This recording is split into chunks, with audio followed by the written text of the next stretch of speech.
नमस्कार.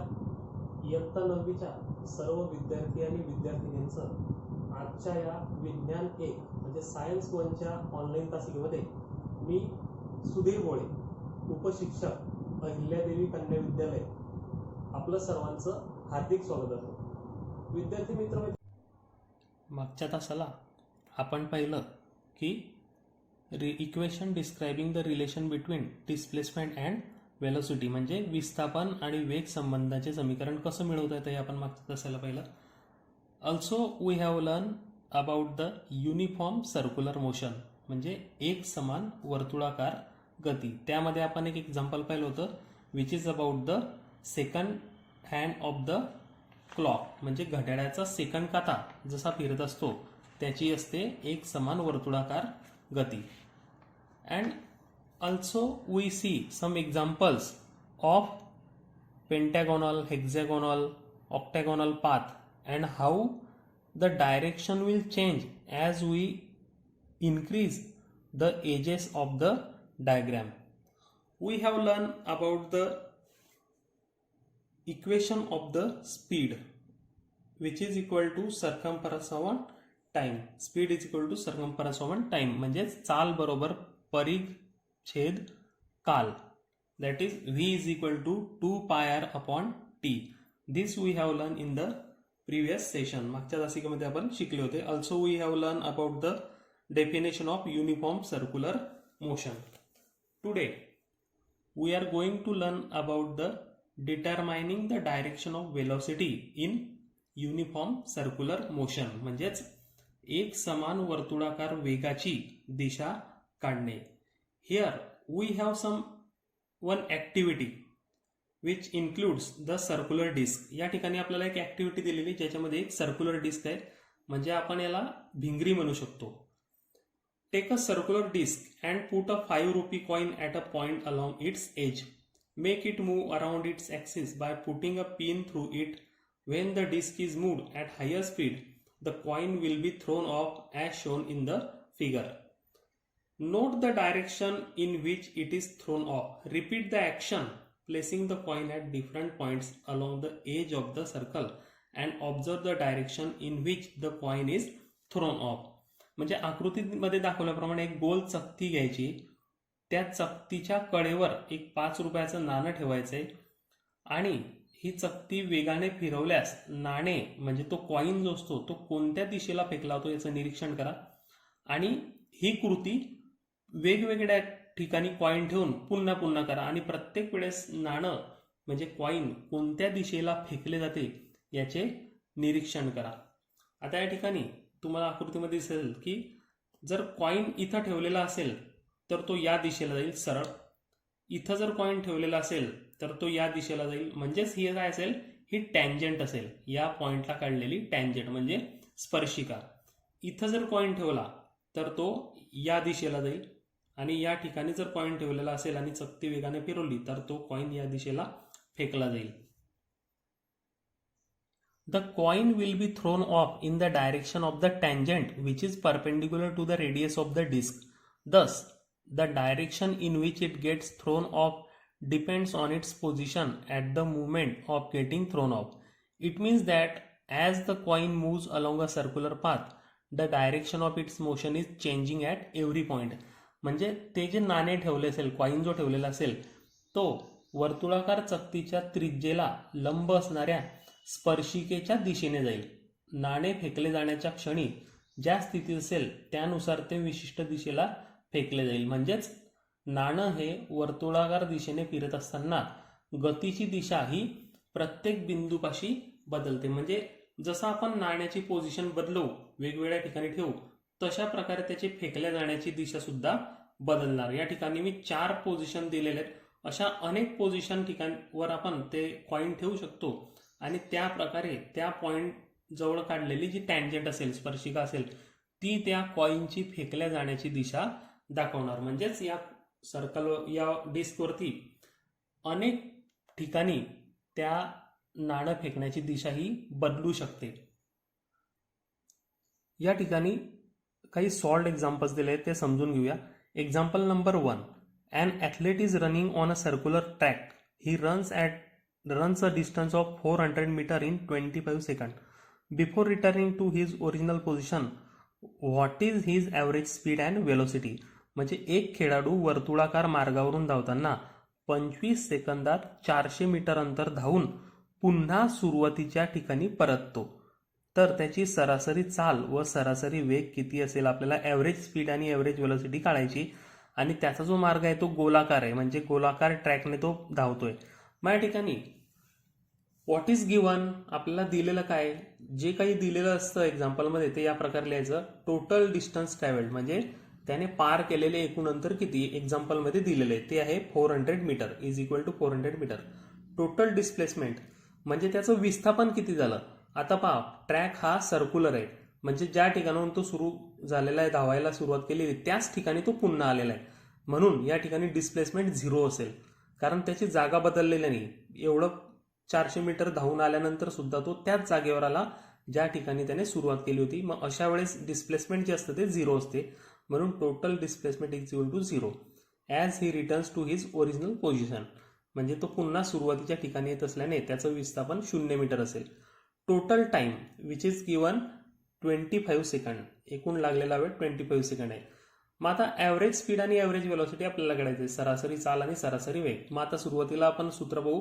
Average speed is equal to total distance covered upon total time taken, म्हणजे सरासरी चाल बरोबर पार केलेले एकूण अंतर भागीला लागलेला एकूण काल. मग त्याचे व्हॅल्यूज आपल्याला माहिती आहेत, मग त्या व्हॅल्यूज टाका. एकूण पार केलेलं अंतर म्हणजे total distance 400 upon time is 25 second. 400 divided by 25 which is equal to 16 metre per second. दुसरं उत्तर पहा, ॲव्हरेज वेलोसिटी म्हणजे सरासरी वेग. कसं काढणार, सूत्र आपल्याला माहिती, मागे शिकले आपण. Total displacement upon total time taken. Here the displacement is 0 divided by time is 25 seconds. Therefore, 0 divided by 25 which is equal to 0 meter per second. In this way, we can solve this equation. Example number 2. An aeroplane taxis on the runway for 30 seconds with an acceleration of 3.2 meter per second square. Before taking off, how much distance would it have covered on the runway? म्हणजे एक विमान 3.2 metre प्रति सेकंदचा वर्ग या त्वरणाने 30 second धावपट्टीवर धावल्यानंतर हवेत झेपावते, तर विमानाने हवेत झेपावण्यापूर्वी किती अंतर पार केलेले. आता या ठिकाणी सुद्धा गिवन काय काय दिलेलं काय काय. A is equal to 3.2. A means acceleration which is equal to 3.2 metre per second. T time 30 second and u means initial velocity, सुरुवातीचा त्याचा वेग, सुरुवातीला ते विमान थांबलेलं होतं, मग अशा वेळेस यू वेलोसिटी किती असते, 0 असते, म्हणून u is equal to 0 and S is equal to question mark means we have to find out the value of S. S is the distance covered by aeroplane. So here we know the formula. S is equal to ut plus 1/2 at square is equal to. Now you have to fill the values. आता या सूत्रामध्ये किमती टाकायचे. S ची किंमत आपल्याला काढायची.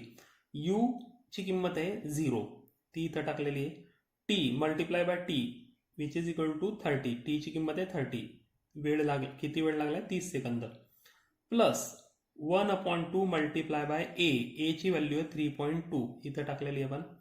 T square, T म्हणजे पुन्हा टाइम त्याचा वर्ग, t square 30 square. After calculating this we get the answer 1440 metre. This much distance is covered by the aeroplane. एवढं अंतर त्या एरोप्लेनने रनवेवरती पार केलेलं असेल. Example number 3. A kangaroo can jump 2.5 metre vertically. What must be the initial velocity of the kangaroo. म्हणजे एका कांगारूची क्षितिज लंब दिशेत 2.5 मीटर उंच उडी मारण्याची क्षमता असल्यास त्या कांगारूची हवेत उडी मारतानाची चाल किती असेल. Here we have to calculate the initial velocity. Now which things we know. आता याच्यामध्ये आपल्याला काय काय गोष्टी दिलेल्या आहेत पहा. A is equal to 9.8 metre per second square. ही व्हॅल्यू फिक्स असते, ए ची किंमत फिक्स असते ॲक्सिलरेशनची, which is due to gravity म्हणजे गुरुत्वाकर्षणामुळे होणारं ॲक्सिलरेशन, त्याची किंमत फिक्स असते. A is equal to 9.8 metre per second square. S is equal to 2.5 metre. S म्हणजे किती डिस्टन्स जाऊ शकतो तो, किती हाईटवर जाऊ शकतो, तर 2.5 मीटर ते दिलेलं आहे. V is equal to 0. V म्हणजे काय, तर त्याची फायनल वेलोसिटी 0 असेल, कारण तो शेवटी जेव्हा जमिनीवर आलेला असेल तेव्हा तो थांबलेला असेल आणि त्यावेळेस त्याची फायनल वेलोसिटी ही 0 असेल. यू ची व्हॅल्यू आपल्याला काढायची, म्हणजे इनिशियल वेलोसिटी त्याची काढायची. मग सूत्र आपल्याला माहिती आहे, v square is equal to u square plus 2as. इथं व्हॅल्यूज टाकायचे आहे. व्हीची किंमत आहे 0, ती इथं टाकली. 0 square is equal to u square आपल्याला माहित नाहीये, तो काढायचा आहे. यू स्क्वेअर प्लस 2 इंटू आता acceleration a is equal to acceleration due to gravity which is negative. हे निगेटिव्ह असेल कारण तो उंच जाणार आहे, वरच्या बाजूला जाणार आहे, म्हणून -9.8 मल्टिप्लाय बाय 2.5 ही एसची व्हॅल्यू आहे, म्हणजे distance. Negative sign is use as acceleration is in the direction opposite to the velocity, म्हणून त्याची व्हॅल्यू निगेटिव्ह घेतलेली आहे. मग आता हे सॉल्व्ह केल्यानंतर आपल्याला इक्वेशन मिळेल 0 is equal to u square minus 49 means u square is equal to 49. हे जे यू स्क्वेअर इकडे राईट साईडला होते ते लेफ्ट साईडला नेले, म्हणून u square is equal to 49. Taking square root we get u is equal to 7 metre per second which is the initial velocity of kangaroo. ही असेल त्याची सुरुवातीची चाल, म्हणजे उडी मारतानाची चाल. चौथं उदाहरण पहा. A motor boat starts from rest and moves with uniform acceleration if it attains the velocity of 15 metre per second in 5 second. Calculate the acceleration and the distance travelled in that time. म्हणजे एक बोट, पाण्यामध्ये चालणारी motor बोट ही विराम अवस्थेपासून निघून एक समान त्वरणाने जात असेल, जर ती 5 सेकंदात 15 मीटर प्रति सेकंद वेग गाठत असेल, तर निर्माण झालेलं त्वरण म्हणजे ॲक्सिलरेशन आणि दिलेल्या वेळात पार केलेले अंतर किती असेल. मग या ठिकाणी आपल्याला काय काय माहिती आहे, काय काय गिव्हन आहे. इनिशियल वेलोसिटी, सुरुवातीचा वेग तिचा 0 असेल कारण सुरुवातीला ती थांबलेली असते. Final velocity v is equal to 15 metre per second दिलेली, ती वेलोसिटी दिलेली 15 metre per second. Time 5 second दिलेला आहे आणि ॲक्सिलरेशन आपल्याला काढायचं आहे. From the first equation of motion म्हणजे गतिविषयक पहिल्या नियमानुसार आपल्याला ॲक्सिलरेशन म्हणजे त्वरणचं सूत्र माहिती आहे. Acceleration is equal to v minus u upon t is equal to values आपल्याला माहिती आहे. व्हीची व्हॅल्यू आहे 15 मायनस यूची व्हॅल्यू आहे 0 अपॉन टी, टाईमची व्हॅल्यू आहे 5, that is 15 upon 5 which is equal to 3 metre per second square. मग आपण ए ची व्हॅल्यू काढली. A is equal to 3 metre per second square. From the second equation of motion the distance covered will be. आता गतिविषयक दुसऱ्या नियमानुसार, समीकरणानुसार पार केलेलं जे अंतर असेल, डिस्टन्स कवर्ड जे असेल, म्हणजे एसची व्हॅल्यू ही या सूत्राने काढता येईल. S is equal to u t plus 1/2 AT square. मग सूत्रामध्ये किमती टाका. एस इज इक्वल टू यूची किंमत आहे 0, टाइम इज 5 प्लस 1/2. एची किंमत आताच काढली आपण 3 मल्टिप्लाय बाय 5 स्क्वेअर म्हणजे टाईमचा वर्ग. कॅल्क्युलेट करा. 0 plus 75/2 which is equal to 37.5 metre. This is the answer of this question or example. In this way you can solve another examples. अशाच प्रकारे तुम्ही इतर उदाहरणं सुद्धा सोडवू शकता. यासाठी तुम्हाला हे सूत्र माहिती पाहिजे.